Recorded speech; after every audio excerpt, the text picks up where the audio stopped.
duties of priests and Levites. Then the Lord said to Aaron, "You, your sons, and your relatives from the tribe of Levi will be held responsible for any offenses related to the sanctuary, but you and your sons alone will be held responsible for violations connected with the priesthood. Bring your relatives of the tribe of Levi, your ancestral tribe, to assist you and your sons as you perform the sacred duties in front of the tabernacle of the covenant. But as the Levites go about all their assigned duties at the tabernacle, they must be careful not to go near any of the sacred objects or the altar.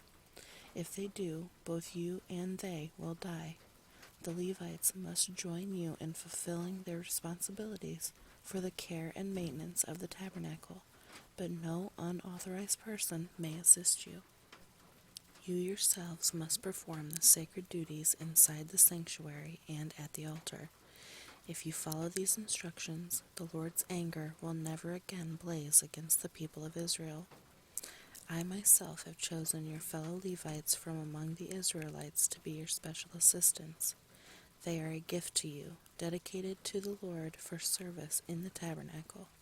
But you and your sons, the priests, must personally handle all the priestly rituals associated with the altar and everything behind the inner curtain. I am giving you the priesthood as your special privilege of service. Any unauthorized person who comes too near the sanctuary will be put to death. Support for the priests and Levites.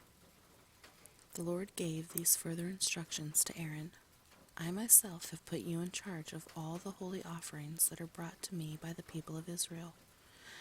I have given all these consecrated offerings to you and your sons as your permanent share. You are allotted the portion of the most holy offerings that is not burned on the fire.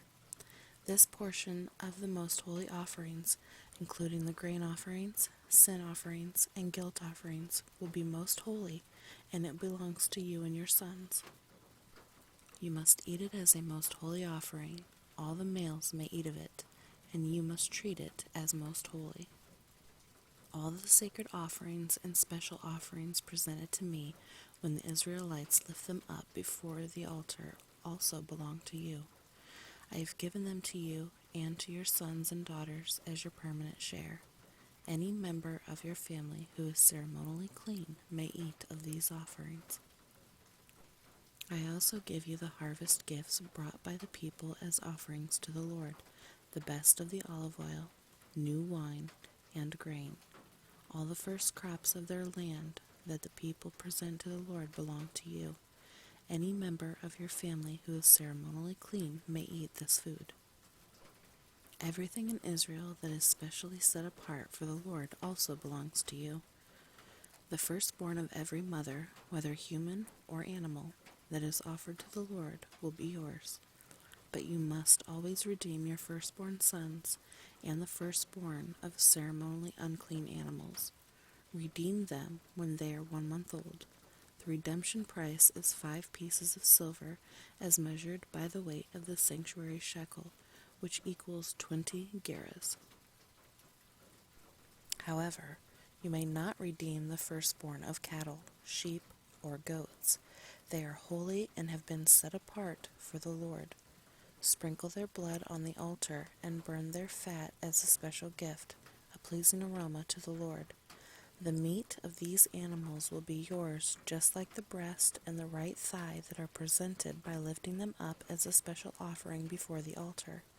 Yes, I am giving you all these holy offerings that the people of Israel bring to the Lord. They are for you and your sons and daughters, to be eaten as your permanent share. This is an eternal and unbreakable covenant between the Lord and you, and it also applies to your descendants. And the Lord said to Aaron, You priests will receive no allotment of land or share of property among the people of Israel. I am your share and your allotment. As for the tribe of Levi, your relatives, I will compensate them for their service in the tabernacle. Instead of an allotment of land, I will give them the tithes from the entire land of Israel. From now on, no Israelites except priests or Levites may approach the tabernacle. If they come too near, They will be judged guilty and will die. Only the Levites may serve at the tabernacle, and they will be held responsible for any offenses against it. This is a permanent law for you, to be observed from generation to generation.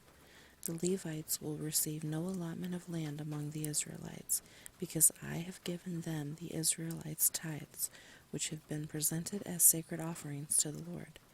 This will be the Levites' share. That is why I said they will receive no allotment of land among the Israelites. The Lord also told Moses, "Give these instructions to the Levites. When you receive from the people of Israel the tithes I have assigned as your allotment, give a tenth of the tithes you receive, a tithe of the tithe, to the Lord as a sacred offering. The Lord will consider this offering to be your harvest offering, as though it were the first grain from your own threshing floor, or wine from your own winepress. You must present 1/10 of the tithe received from the Israelites as a sacred offering to the Lord. This is the Lord's sacred portion, and you must present it to Aaron the priest. Be sure to give the Lord the best portions of the gifts given to you.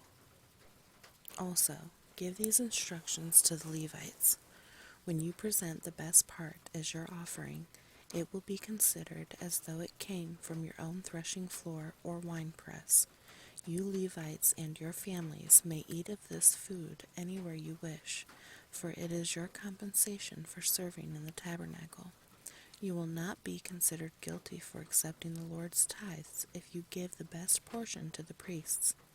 But be careful not to treat the holy gifts of the people of Israel as though they were common. If you do, you will die."